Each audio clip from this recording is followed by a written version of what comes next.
Mr. Pitts, would you please give us your words of advice and encouragement on this issue? Thank you. Thank you, Jean. I really want to commend the lady from Ohio for her leadership and the Pro-Life Women's Caucus for having this special order. You know, there are really no more eloquent voices for women and children than pro-life women. And you're not only eloquent, you're elegant, and I want to thank you for your wonderful statements on the issue of life and women and the unborn child. You know, abortion is an exploitation of women and children. I remember hearing the president of Feminists for Life, Frederica Matthews Green, a few years ago when she spoke to the Congressional Life Forum. And she said, you know, abortion breaks a woman's heart. She said there are always two victims with an abortion. One's the baby, the other's the mother. One's dead, one is wounded. And we should keep that in mind as we talk about this issue.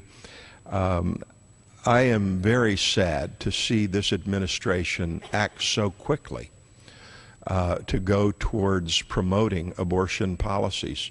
3 days after the president was inaugurated, on Friday evening at 5:30, about 5:30, he issued an order overturning the Mexico City policy.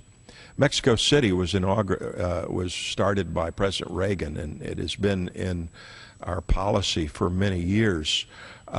He overturned Mexico City. What that does is permit all of the family planning funds that go to international organizations to go to organizations that promote and provide abortions. By eliminating the Mexico City policy, he has given them that money. And not only did he overturn Mexico City, in the omnibus bill, he raised the amount of money this year to $545 million going to these international organizations that promote and provide abortions. It's a tragedy. He is becoming known by many in the pro-life community as the abortion president. It's very unfortunate. It's very sad. The next thing he did shortly after that was to issue an executive order overturning the federal ban that President Bush had put on the stem cell policies, expanding the use of taxpayer funds for use to destroy embryos so that they could harvest the stem cells and use them for experimentation. Not only did he do that, he in his order issued an order to discourage adult stem cell research. Now, we all know, having followed this for many years, for the last 25 years, they've done research on mice, for the last 12, 13 years on humans, that the only thing that has worked as far as treating humans are adult stem cells. There's something like 73 successful treatments and several protocols using adult stem cells, but nothing using embryonic stem cells, which kills the tiniest of human beings, the human embryo. And then he proposed a rule shortly after that to remove the critical regulations that were put in place to protect the right of conscience of healthcare workers, so that now healthcare workers, doctors, nurses, those in healthcare, can be compelled against their conscience to provide abortion services, referral and providing abortion services.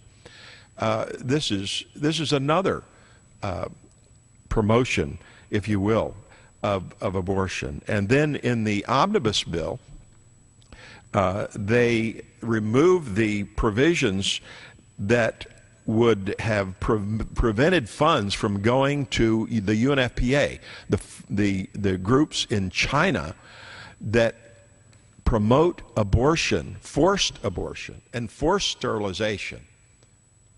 They now are eligible to get those funds for that practice. I remember a few weeks ago, Harry Wu, the great human rights activist from China who spent 19 years in their Lagoi, the gulag there, presented testimony before the Human Rights Caucus. And he said, you know, in China, having a baby is not a human right. He said, if you have a second pregnancy, they will forcefully abort that woman. They will forcibly sterilize her. They will find her and tear down her house and sometimes imprison her.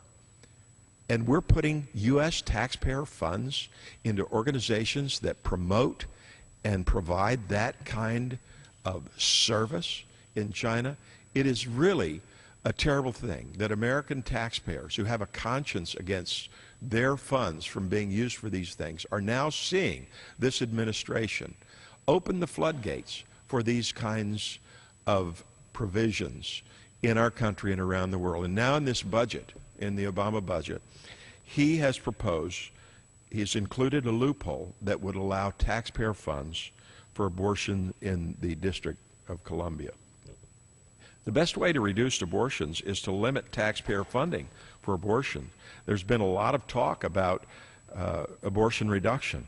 And the one thing that everyone seems to agree on is that public funding for abortion increases the number of unborn babies lost to abortion. Even the Alan Guttmacher Institute, the arm of Planned Parenthood, routinely issues reports showing that when public funding is not available, 30% fewer women in the covered population have abortions.